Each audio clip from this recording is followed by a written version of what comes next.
A figura que a história registra como Jaime I da Inglaterra e VI da Escócia veio ao mundo em 19 de junho de 1566, dentro dos muros imponentes do Castelo de Edimburgo, coração político da Escócia.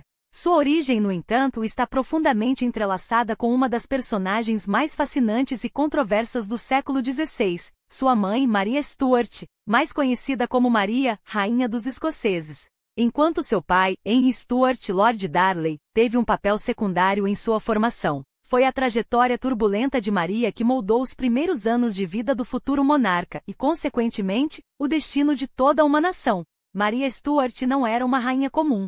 Filha única e herdeira legítima de Jaime V da Escócia e de sua consorte, Maria de Guise, ela nasceu em meio a uma tragédia. Seu pai faleceu apenas 6 dias após seu nascimento, provavelmente vítima de cólera ou desenteria. Assim, com menos de uma semana de vida, a pequena Maria foi coroada rainha de um reino profundamente católico e aliado à França, em oposição à Inglaterra.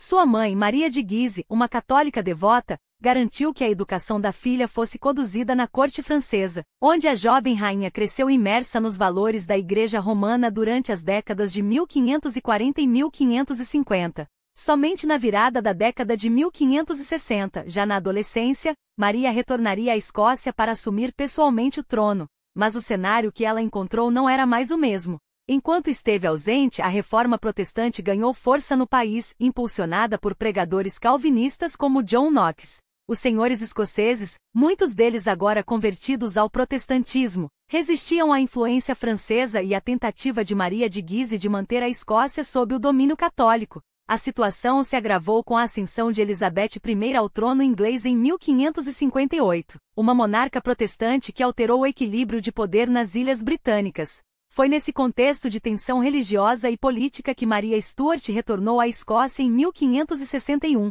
determinada a governar com mão firme. No entanto, sua fé católica a colocou em rota de colisão com a nobreza protestante, que já havia selado uma aliança com a Inglaterra através do Tratado de Berwick. Esse acordo, além de expulsar os franceses do solo escocês, consolidou a reforma na Escócia, tornando o protestantismo a religião oficial do reino. Maria, porém, não estava disposta a ceder. Em 1565, a chegada de Henry Stuart, Lord Darley, um nobre inglês de ascendência escocesa, mudou temporariamente o jogo.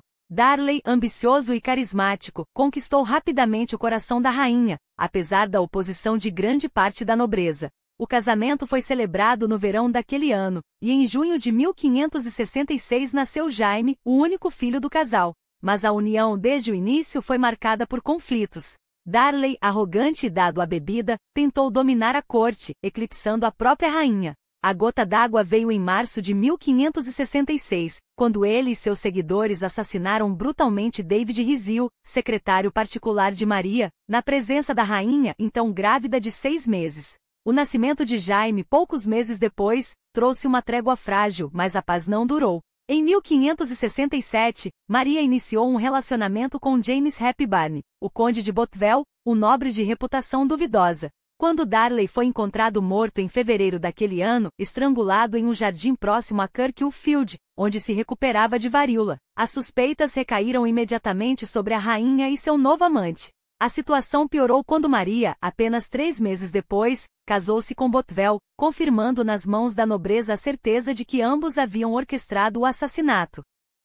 A reação foi imediata. Os lordes escoceses, já descontentes com o governo de Maria desde seu retorno em 1561, se rebelaram. Em questão de semanas, a rainha foi capturada e aprisionada no castelo de Loch Leven, uma fortaleza em uma ilha no meio do lago. Enquanto isso, o pequeno Jaime, com apenas 1 ano de idade, foi entregue aos cuidados de John Erskine, conde de Mar, e sua esposa, que assumiram a responsabilidade de criá-lo. Maria nunca mais veria seu filho.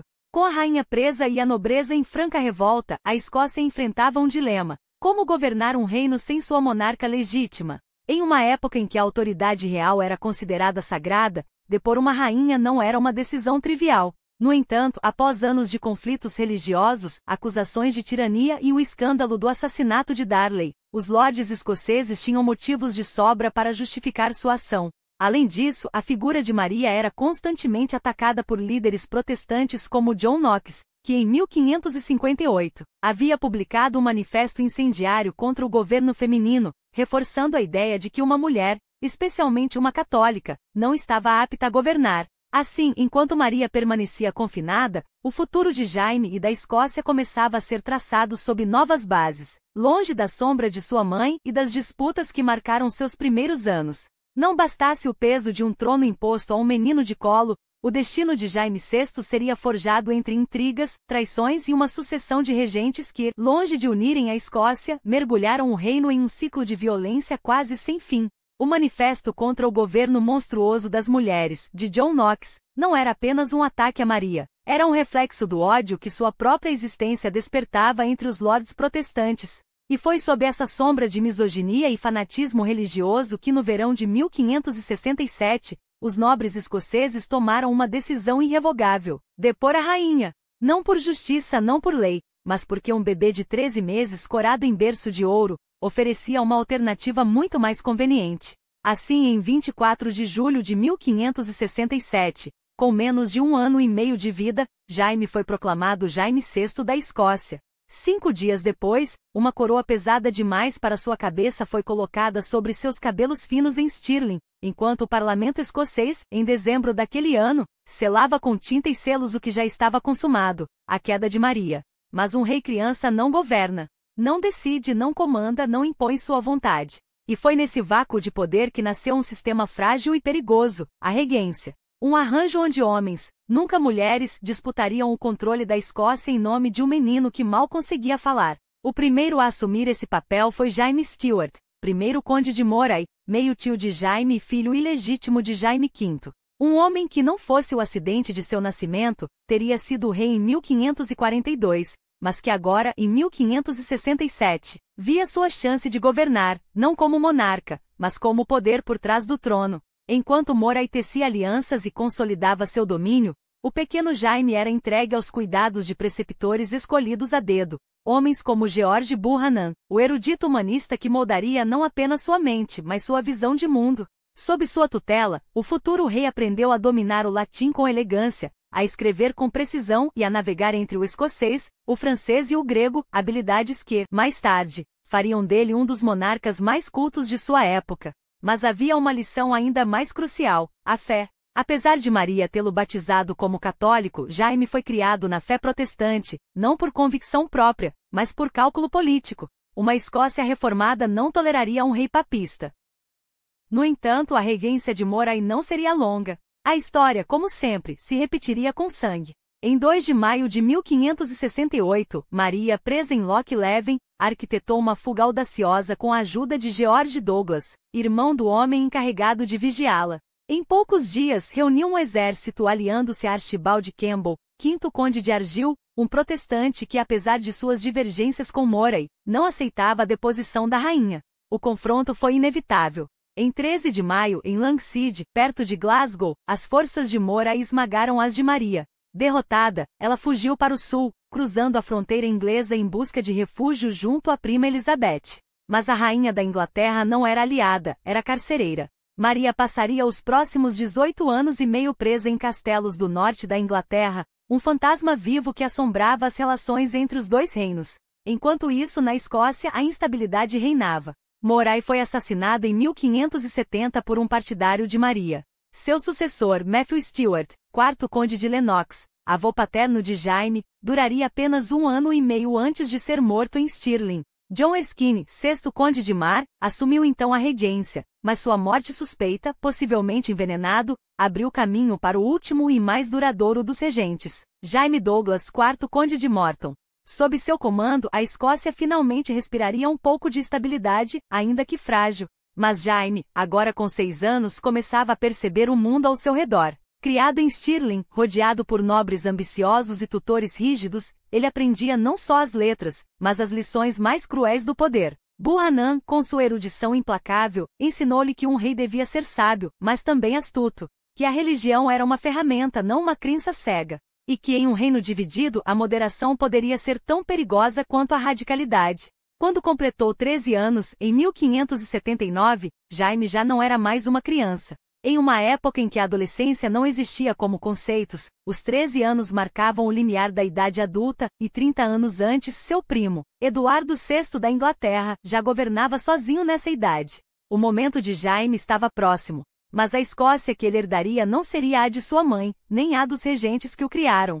Seria um reino ainda ferido, ainda dividido, e ele teria que decidir. Seria o rei que uniria a nação ou apenas mais um nome em uma lista de governantes consumidos pela ambição alheia? Ao atingir essa idade simbólica, a Escócia inteira parecia conter a respiração. Jaime estava pronto, ou pelo menos era o que se esperava. O outono de 1579 seria o palco de sua entrada triunfal em Edimburgo, um espetáculo calculado para selar sua ascensão não apenas como monarca, mas como soberano ungido por direito divino. As ruas ferveram com uma multidão que misturava curiosidade e esperança, enquanto os canhões do castelo de Edimburgo, erguido como um guardião de pedras sobre a cidade, rugiam em saudação.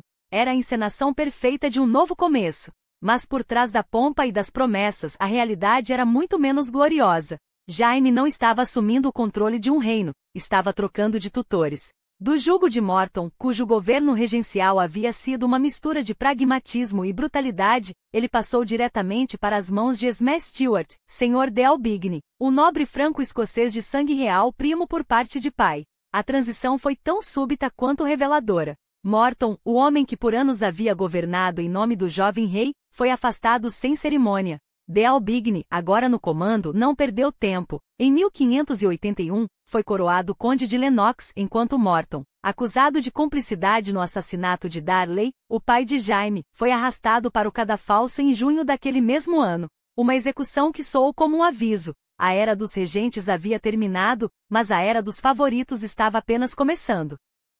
E que favorito mais perigoso! Lennox, com seu passado católico e suas conexões francesas, era uma sombra viva dos tempos de Maria de Guise, quando a Escócia parecia pouco mais que um satélite da França. Mesmo após sua conversão ao protestantismo, uma mudança tática, no mínimo, e sua influência sobre o jovem rei era vista com desconfiança pelos lords mais radicais, aqueles que haviam derramado sangue para purgar o reino do papismo. Para eles, cada decreto assinado por Jaime sob o olhar atento de Lennox era um passo de volta ao abismo. Não demorou para que a resistência se organizasse. À frente da conspiração estava William Ruthyn, primeiro conde de Govry, um homem cuja fé presbiteriana era tão intransigente quanto seu ódio aos franceses no governo. Ao seu lado, figuras como Archibald Douglas, oitavo conde de Angus, e John Erskine, o novo conde de Mar, teciam uma rede de descontentes que incluía desde nobres poderosos até clérigos inflamados da Kirk. Seu plano? Não uma rebelião aberta, isso seria arriscado demais, mas um golpe cirúrgico, sequestrar o próprio rei. E foi o que fizeram. Em agosto de 1582, enquanto Jaime caçava nas proximidades do castelo de Ruthyn, em Pertire, os conspiradores agiram. Em questão de horas, o jovem monarca de 16 anos estava prisioneiro, confrontado com um pedido que era, na verdade, um ultimato. Romper com Lennox e a facção francesa, ou a Escócia mergulharia de volta no caos. Por quase um ano, Jaime permaneceu cativo, um rei aprisionado por seus próprios súditos. Lennox, isolado e sem apoio, viu-se forçado a retornar à França, onde morreria poucos meses depois, em 1583. Mas a vitória dos conspiradores foi efêmera. Assim que recuperou a liberdade, Jaime demonstrou que havia aprendido uma lição crucial. Nenhum lorde, nenhum favorito, nenhum conselho de presbiterianos radicalizados ditaria seu reinado. Os líderes do raid de Ruthyn foram exilados, e o rei anunciou com uma determinação que surpreendeu até seus críticos, que governaria pessoalmente, não como uma marionete, mas como o monarca absoluto que sua educação e seu sangue o destinavam a ser. Os desafios, porém, eram monumentais. Décadas de guerras civis, facções divididas e um vácuo de poder desde a morte de Jaime V, em 1542, haviam deixado a Escócia à beira do colapso. O reino precisava de um soberano que não apenas ocupasse o trono, mas que o reconstruísse. E Jaime, com uma astúcia que muitos subestimaram, começou a fazer exatamente isso. Seu primeiro alvo, os lordes insubordinados. Através de uma combinação de concessões estratégicas e punições exemplares, ele desmantelou as redes de poder que ameaçavam a coroa, elevando aliados leais, como John Maitland, que se tornaria seu lorde secretário e depois chanceler, enquanto esmagava os que resistiam.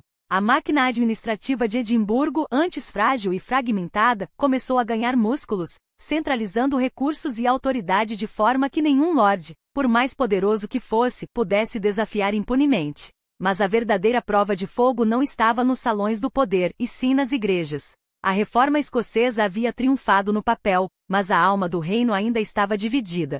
Enquanto uma parte da nobreza e do clero abraçava um protestantismo moderado, alinhado com a estrutura episcopal tradicional, outra facção, os presbiterianos, exigia uma ruptura radical, uma Kirk sem bispos governada por presbíteros eleitos, livre da interferência real. Para Jaime, essa era uma heresia política. Desde os ensinos de seu tutor, George Buchanan, ele absorvera uma visão de monarquia em que o rei não era apenas o chefe do Estado, mas o guardião da fé, o árbitro supremo entre Deus e seu povo. Uma igreja descentralizada, independente do trono, era uma ameaça direta à sua autoridade. E assim, enquanto a Europa ardia nas guerras de religião, a Escócia de Jaime tornava-se um campo de batalha silencioso entre a coroa e o altar.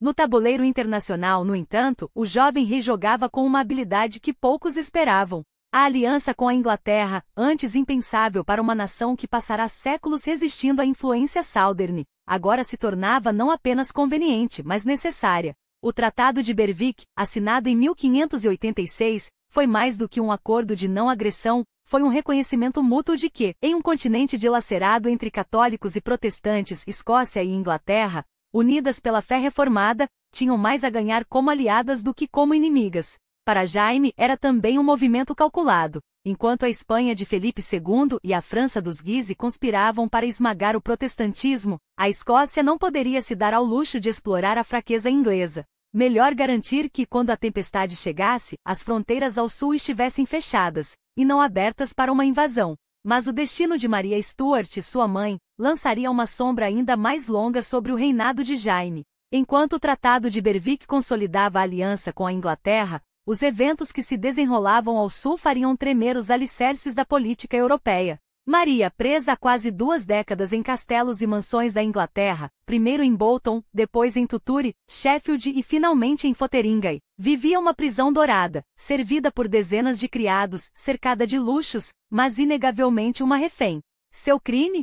Ser católica, ser rainha da Escócia deposto, e acima de tudo, ser a herdeira mais próxima do trono inglês aos olhos dos papistas. Para Isabel I, ela era uma ameaça constante, um imã para conspirações que nunca cessavam. Cartas cifradas, mensageiros clandestinos, promessas a Felipe II e aos Guise na França. Maria tecia sua teia mesmo atrás das grades. Os conselheiros de Isabel, homens como William Cecil e Francis Walsingham, clamavam por sua cabeça. A rainha, porém, hesitava. Executar uma monarca anointed por Deus era um precedente perigoso, um golpe contra a própria ordem divina que sustentava seu poder. Até que, em 1586, a trama de Anthony Babington selou seu destino. Descobertas cartas que provavam sua cumplicidade em um plano para assassinar Isabel e colocar Maria no trono, não houve mais escapatória. O julgamento foi uma farsa, a sentença inevitável. Em 8 de fevereiro de 1587, no Salão de Fotheringhay, o machado do carrasco pôs fim à vida da rainha dos escoceses.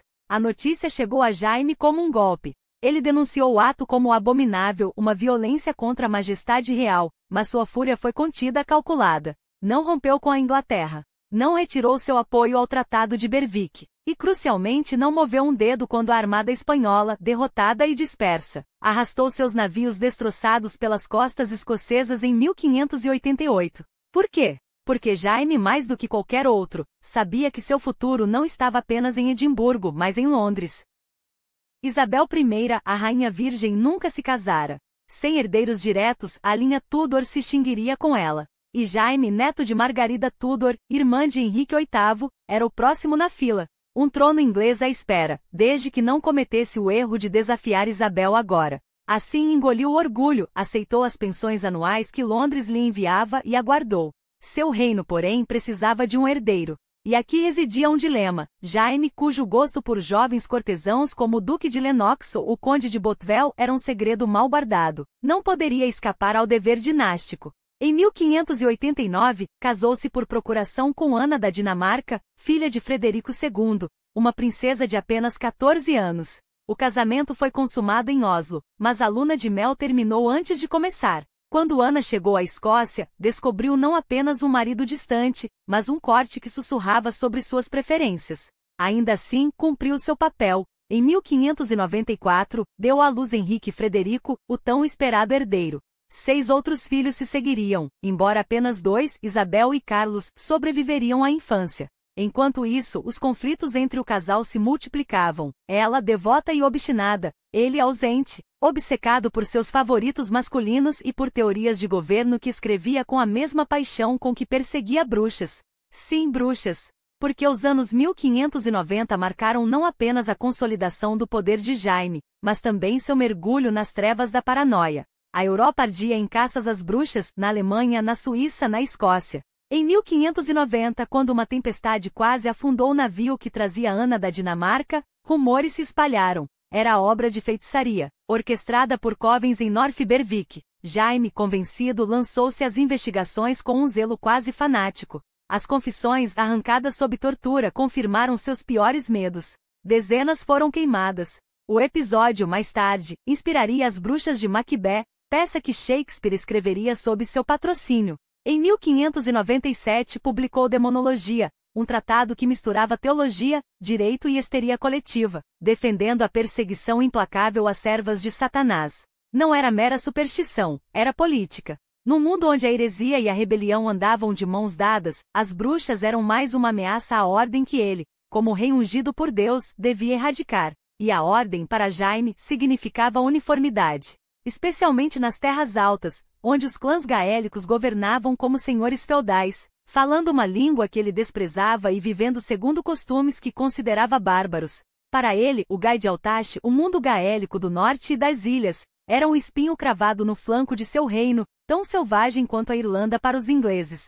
A solução? Erradicar sua identidade. Em 1598 apoiou a tentativa dos aventureiros de Fife de colonizar Lewis com colonos das Terras Baixas. Quando o projeto fracassou, partiu para medidas mais drásticas, os Statutes of Iona, decretos que proibiam o gaélico, impunham a educação protestante e forçavam os chefes clânicos a enviar seus herdeiros para serem civilizados, nas cortes do sul. Era uma guerra cultural, travada com a mesma determinação com que perseguiu bruxas ou cortejou Isabel I. Porque Jaime VI da Escócia e futuro Jaime I da Inglaterra, não governava apenas um reino, governava um destino. E nada, nem mesmo o sangue de sua mãe derramado, o desviaria dele.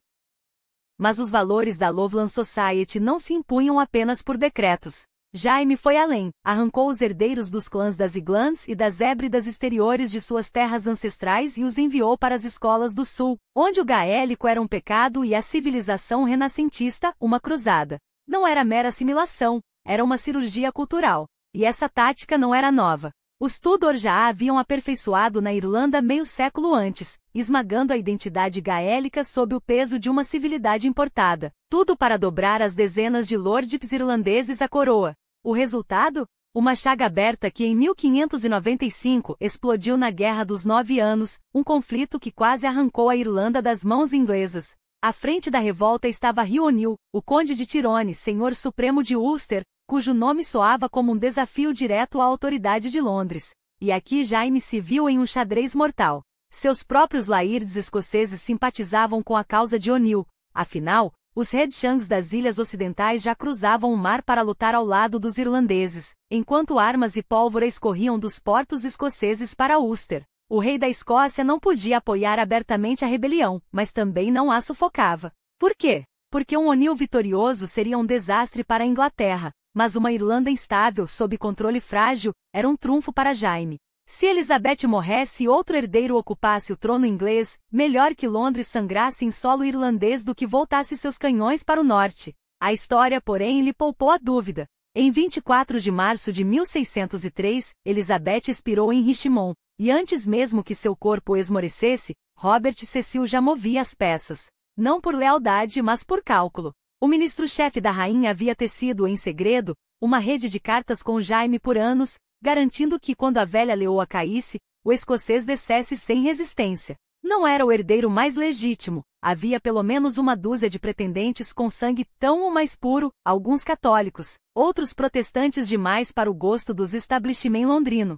Mas Cecil não queria um rei que rezasse em latim ou um que pregasse a rebelião. Queria um homem que, como Jaime, soubesse o valor de um trono e o preço de perdê-lo. Assim, em abril, o rei das Iglantes e das intrigas partiu para o sul, não como um conquistador, mas como um destino cumprido. Londres o recebeu com pompa e em 25 de julho, na abadia de Westminster, a coroa de São Eduardo foi colocada sobre sua cabeça. James I da Inglaterra, sexta da Escócia, um título híbrido, como seu reino agora era. Mas nem todos se ajoelharam. Nas semanas que se seguiram, duas supostas conspirações, os Bayhmen Plots, vieram à tona, tramas que, segundo o governo, envolviam nobres e ministros dispostos a trocar Jaime por um católico ou por um puritano radical. Foram esmagadas com eficiência suspeita, afinal, quantos dos conspiradores eram mesmo culpados? E quantos eram apenas peões sacrificados para eliminar rivais como Walter Raleigh? O certo é que Raleigh apodreceu na torre por 13 anos, enquanto outros traidores seguiram para o cadafalso. Mas a verdadeira sombra sobre o reinado de Jaime não eram as conspirações inventadas, e sim a pólvora real. Em 5 de novembro de 1605, um grupo de católicos radicais quase transformou o parlamento em uma cratera fumegante. O Gunpowder Plot não era apenas um atentado, era uma declaração. A Inglaterra de Jaime ainda sangrava pela fé. E o rei, agora também senhor de um reino onde católicos e puritanos se digladiavam, descobriu que governar não era apenas sentar-se em um trono, mas equilibrar-se sobre uma fogueira. Os puritanos, esses protestantes de aço, eram o outro lado da lâmina. Herdeiros das comunidades calvinistas da Suíça e da Alemanha, eles viam na Igreja Anglicana de Elizabeth uma meia-reforma, um corpo protestante com alma católica. Em 1603, logo após sua chegada, entregaram a Jaime a petição milenar, um manifesto que exigia purgação, fim da confirmação, batismos reformados, uma igreja despojada de idolatria. O rei os recebeu em Hampton Court em 1604, onde, entre promessas vagas e concessões calculadas, nasceu a ideia da Bíblia do Rei Jaime, uma obra-prima de diplomacia, não de devoção. Porque Jaime, embora protestante, tinha o sangue de Maria Stuart nas veias e o instinto de um político. Ele já havia esmagado os presbiterianos escoceses, esses primos radicais dos puritanos ingleses, que sonhavam com uma igreja livre do controle real. Não iria agora ceder a seus irmãos ao sul. O problema? A Inglaterra do século XVII não era um tabuleiro estável. Enquanto Jaime hesitava, as fraturas se alargavam. Nos anos 1610, os batistas e anabatistas, seitas ainda mais radicais forjadas nas fogueiras da Reforma Continental, começaram a infiltrar-se no reino. E o rei, cada vez mais isolado entre facções que o viam como um estrangeiro ou um tirano, percebeu tarde demais que sua maior batalha não seria contra os clãs das Iglandes ou os lordes da Irlanda, mas contra os demônios que ele mesmo ajudara a soltar. Jaime, porém, recusou-se a conceder a esses dissidentes o direito de adorar em liberdade. Impôs restrições, editais e perseguições, como se pudesse conter com decretos o fogo que já ardia sob as cinzas. Mas a história não se curva à vontade dos reis. As seitas proibidas cresceram na sombra, alimentadas pela repressão, e as tensões religiosas que fermentavam na Inglaterra, Escócia e Irlanda explodiriam com força devastadora durante o reinado de seu filho, Carlos, um legado envenenado que Jaime, em sua arrogância, subestimara. Quando desembarcou nas costas inglesas no verão de 1603, o novo monarca herdou uma máquina governamental bem oleada, forjada pelos Tudors e comandada por uma mente brilhante, Robert Cecil. Jaime, jamais um homem de detalhes burocráticos, preferiu deixar os afazeres do dia a dia nas mãos de seus ministros, uma escolha sábia, mas que revelava sua própria indiferença pelo trabalho árduo do poder. Cecil, o arquiteto de sua ascensão ao trono inglês, foi recompensado com os títulos de Conde de Cranbourne e depois, de Salisbury, enquanto uma constelação de administradores experientes, Thomas Sackville, Conde de Dorset, Henry Howard, Conde de Northampton, Charles Howard, Conde de Nottingham, mantinha as engrenagens do Estado em movimento. Foi esse grupo que, em agosto de 1604, selou o Tratado de Londres, por fim à esgotante guerra anglo-espanhola que sangrava a coroa desde 1585. Um gesto de paz, sim, mas também um reconhecimento tácito de que a Inglaterra, depois de décadas de conflito, não tinha mais fôlego para bancar o papel de Davi contra o Golias ibérico. Jaime não esqueceu seus compatrícios, alguns escoceses de confiança ganharam postos na corte londrina, mas o rei, uma vez instalado em seu novo reino, jamais voltou a pisar em solo natal, exceto por uma única e simbólica visita em 1617. A Escócia foi deixada aos cuidados de funcionários em Edimburgo, governada à distância, como uma província secundária. Afinal, para que sujar as mãos com os assuntos do norte quando se podia reinar desde o esplendor de Whitehall? E foi nesse esplendor que residiu seu maior pecado. Jaime adorava a pompa, cerimônias intermináveis, festins que duravam dias, presentes extravagantes aos favoritos da corte. Cada banquete, cada joia oferecida a um cortesão era um golpe no erário real. Até que na década de 1610, a conta chegou, e o tesouro estava vazio. A solução, como sempre, era recorrer ao parlamento. 4 vezes o rei convocou os comuns. A primeira, em 1604, foi o parlamento abençoado, que se arrastou até 1611, legitimando a união das coroas e nos primeiros anos, negociando o grande contrato. Um acordo ambicioso em que os parlamentares ofereceriam fundos para modernizar a marinha e sustentar a corte. Mas as negociações ruíram. Os comuns, cada vez mais desconfiados, recusaram-se a abrir os cofres sem garantias. O segundo parlamento, em 1614, foi um desastre. 2 semanas de brigas estéreis, dissolvido em meio a insultos mútuos, ganhando o apodo de parlamento inútil. Os 2 últimos, nos anos 1620, duraram mais, mas viraram palcos de denúncias, contra a corrupção dos ministros, contra os favoritos do rei, contra o próprio Jaime, cujo governo era visto como um poço sem fundo de desperdício e privilégios. Se na Inglaterra sua autoridade esmorecia, na Irlanda ele agiu com uma mistura de astúcia e crueldade. A Guerra dos 9 Anos, de 1594 a 1603, que consumira o reinado de Elizabeth, terminara poucos dias antes de sua coroação. Os lordes do Ulster, Hugh O'Neill, os O'Donnells, os Maguires, haviam liderado a resistência católica, mas Jaime, em um gesto calculado, poupou suas terras.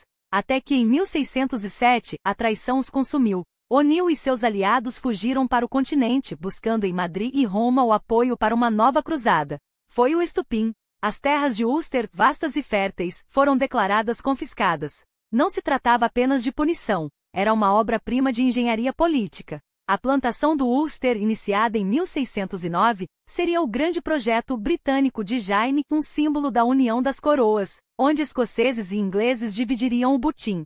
3,5 milhões de acres foram distribuídos. A nobreza da corte, os mercadores de Londres, que ganharam o condado de Londonderry com as cidades de Derry e Coleraine. Até a Trinity College e a Igreja Protestante da Irlanda receberam suas fatias. Os irlandeses leais, aqueles que não haviam pegado em armas, ganharam migalhas, empurrados para terras áridas, vigiados por guarnições militares. O objetivo? Diluir a resistência, transformar Ulster em um bastião protestante. Nos primeiros anos, o projeto engatinhou. Mas ao longo do século XVII, uma maré humana cruzaria o mar da Escócia. Presbiterianos escoceses, em massa, fixaram raízes no norte da Irlanda. Estava plantada a semente de um futuro dividido, e de um conflito que ecoaria por séculos, até a criação da Irlanda do Norte. Enquanto isso, do outro lado do Atlântico, Jaime escrevia outro capítulo de sua ambição. Os sonhos de Elizabeth à busca por uma passagem do noroeste, as colônias efêmeras de Raleigh ganhavam nova vida.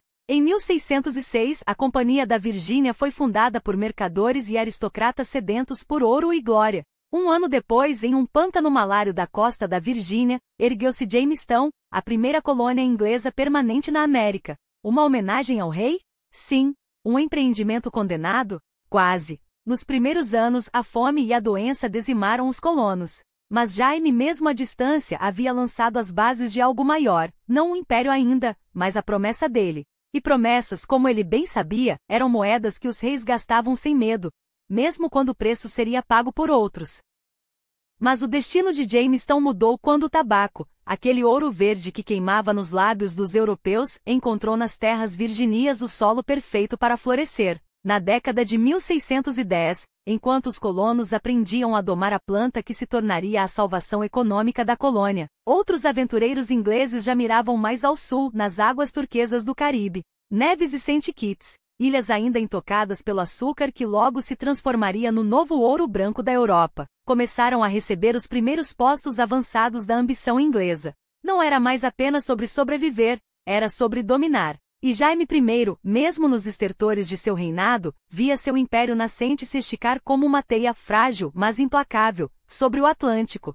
Yet, enquanto o tabaco e o açúcar prometiam fortunas, outro produto do reinado de Jaime fermentava em solo inglês, a intolerância. Os puritanos, aqueles dissidentes que insistiam em adorar a Deus sem a pompa da igreja anglicana, encontraram em Jaime um muro. O rei, que se gabava de ser o maior teólogo de seu tempo, não admitia desafios à sua autoridade divina, nem mesmo quando vinham disfarçados de salmos e sermões. E assim, quando as portas da Inglaterra se fecharam para eles, os puritanos fizeram o que sempre fizeram os perseguidos: procuraram uma terra onde pudessem ser livres. Não por acaso, essa terra estava do outro lado do oceano. Entre eles, destacava-se um homem chamado Robert Browne, um clérigo de Rutland cujas ideias radicalmente democráticas para a igreja já lhe haviam custado o exílio na Holanda. Seus seguidores, os Brownies, eram uma espinha no pé da coroa, e quando, no final da década de 1610, um grupo deles, liderado por William Bradford, decidiu que até a tolerante República Holandesa já não era suficiente,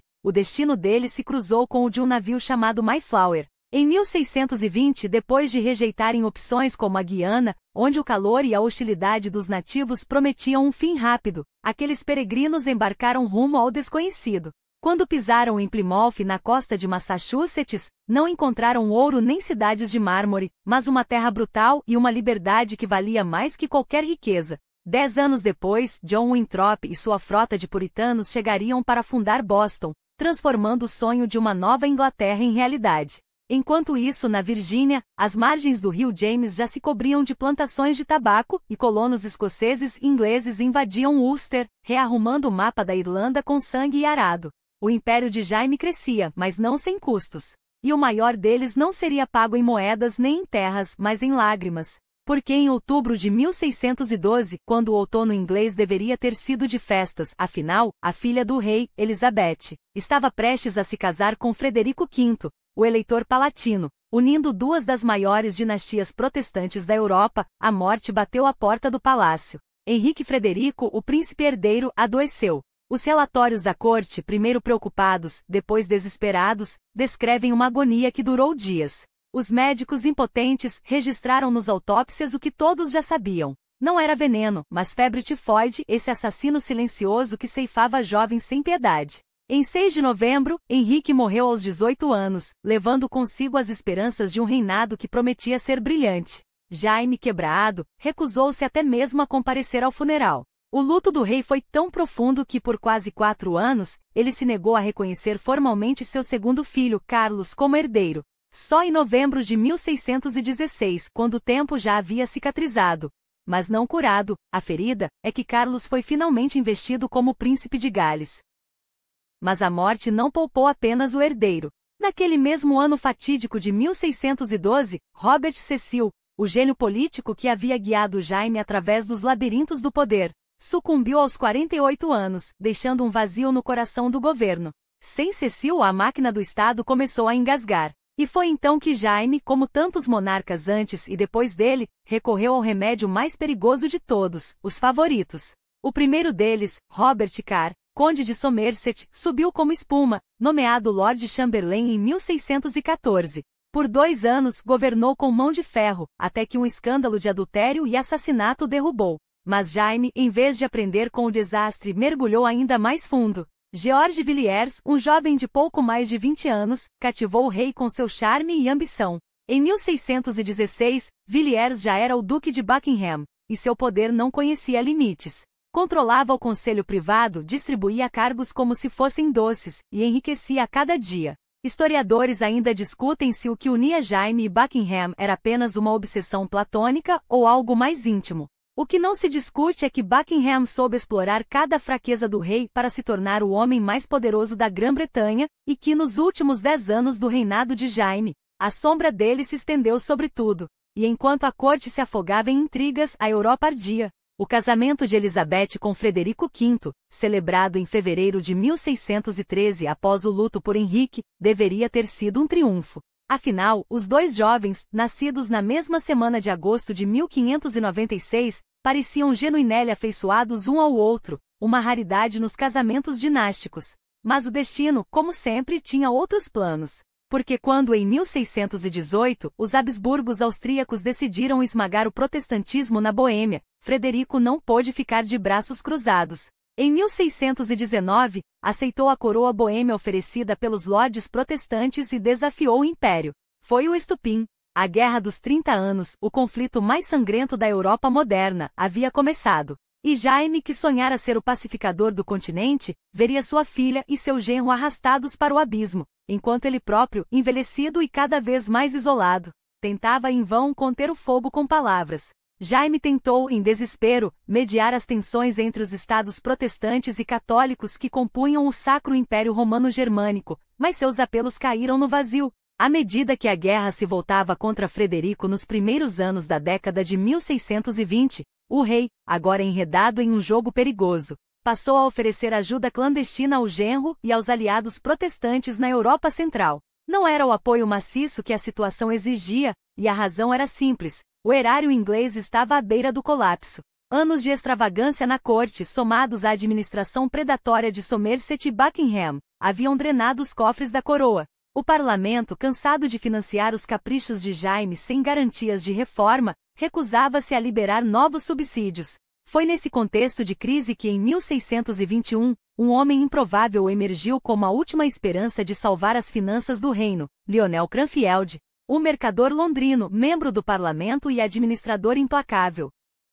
Nomeado Lorde Alto Tesoureiro, Cranfield impôs uma disciplina de ferro sobre as contas reais. Em apenas 2 anos e meio, cortou gastos supérfluos, limitou o poder de Buckingham, e transformou a máquina governamental em algo mais próximo de um negócio, onde cada libra era contabilizada e cada despesa justificada. Jaime, que nunca nutriu afeto pessoal por Cranfield, ao contrário do que ocorria com seus favoritos, reconheceu nele uma competência que não podia ignorar. Em 1622, o mercador foi agraciado com o título de Conde de Middlesex, um sinal de que, pela primeira vez em anos, a coroa tinha um administrador à altura de seus desafios. Se Middlesex tivesse permanecido no cargo, quem sabe quanto sangue e caos poderiam ter sido evitados nos reinados seguintes. Mas a história, como sempre, preferiu o drama. Buckingham, incomodado com a perda de influência, arquitetou sua queda. Em 1624, acusações forjadas de corrupção derrubaram o homem que poderia ter salvado a monarquia de si mesma. O verdadeiro motivo da queda de Middlesex? Sua recusa em bancar a aventura mais insensata de Jaime, uma guerra contra a Espanha. Desde meados da década de 1610, o rei sonhava com um casamento entre seu herdeiro, o príncipe Carlos, e a infanta Maria Ana, filha de Felipe III.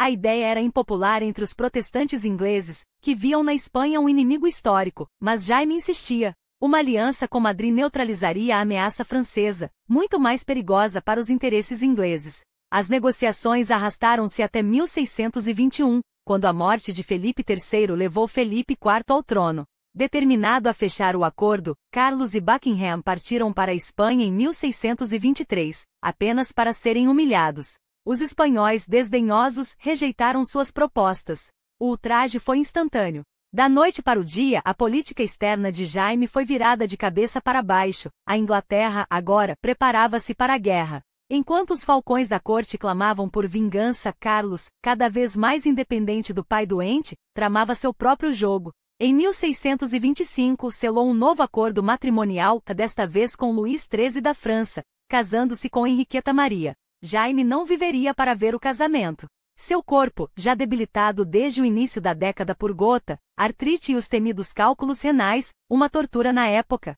capaz de reduzir até os mais fortes a gemidos de agonia, sucumbiu a uma combinação letal: desenteria, malária e um derrame. Em 27 de março de 1625, aos 58 anos, o rei que sonhara unificar a Europa em paz morreu em meio ao caos que tanto temera. Seu funeral, em 7 de maio, foi uma cerimônia solene, onde oradores o compararam ao sábio Salomão, um epíteto irônico para um homem cuja herança seria dilacerada pelo filho. Carlos I subiu ao trono com um parlamento sedento por guerra e um reino à beira do abismo. Antes que o ano acabasse, a Inglaterra estava em conflito com a Espanha, o fim da era de paz que Jaime, contra todas as probabilidades, havia mantido por mais de 2 décadas. O que se seguiu foi um reinado de fogo e espada, rebeliões na Escócia e na Irlanda, uma guerra civil que rasgou o tecido da nação e, finalmente, o patíbulo que ceifou a cabeça do próprio Carlos em 1649. O contraste não poderia ser mais cruel. Enquanto o filho afundava o reino no caos, o legado de Jaime, um governante que, apesar de suas falhas, havia mantido 3 coroas unidas e evitado o banho de sangue, ganhava contornos de genialidade negligenciada. Por séculos, os historiadores menosprezaram Jaime I. Acusaram-no de fraqueza por evitar guerras, de indecisão por negociar em vez de lutar, de frivolidade por seus favoritos e seu estilo de vida extravagante. Pior, sua homossexualidade, escandalosa para a moral vitoriana, manchou sua reputação com um verniz de decadência. Mas a história, quando examinada sem preconceitos, revela um estrategista hábil. Unir as coroas da Inglaterra e da Escócia, nações que se digladiavam havia séculos, não foi pouco. Sufocar conspirações, estabelecer paz com a Espanha depois de 2 décadas de guerra e lançar as bases do Império Britânico, com colônias na América e no Caribe, foram feitos de um estadista, não de um rei fraco. Sim, ele errou. Confiou demais em homens como Somerset e Buckingham, gastou além do que o reino podia suportar e no fim, não conseguiu conter a tempestade que se avizinhava. Mas comparado ao desastre que se abateu sobre seu sucessor, seu reinado parece um oásis de estabilidade. Talvez Jaime I seja, de fato, um dos monarcas mais subestimados da história britânica. Um homem que, em meio a intrigas, guerras religiosas e crises financeiras, soube, quando poucos conseguiram, manter o barco à tona. E se seu maior pecado foi não ser um guerreiro, mas um pacificador, a história, ironicamente, provou que a paz que ele defendeu era muito mais rara e valiosa do que qualquer vitória no campo de batalha.